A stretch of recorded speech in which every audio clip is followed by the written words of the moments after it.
Pengerjaan pengaspalan jalan dilaksanakan di 2 titik, yakni di Kampung Babakan RW 04 dan Kampung Parung Aleng RW 03. Jalan sebelumnya rusak dan sering dikeluhkan warga kini mulai diperbaiki. Kepala Desa Cikeas Ervan Sulaiman menjelaskan program Banke Infrastruktur tahap pertama tahun 2025 sebesar Rp600 juta dialokasikan untuk 2 titik pembangunan jalan.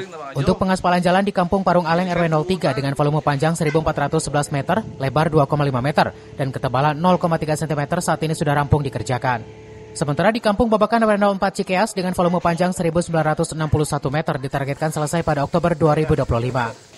Bantuan keuangan tahun ini di Desa Cikeas kami mengadakan pengaspalan di jalan lingkungan desa sebanyak 2 titik. Harapannya ya untuk meningkatkan perekonomian masyarakat. Jadi kami ya atas nama warga. Kepala desa berharap pembangunan jalan tersebut bisa memberikan manfaat bagi masyarakat dan meningkatkan aktivitas perekonomian di wilayah Desa Cikeas. Dari Sukaraja, Kabupaten Bogor, Suhanda Abriji melaporkan.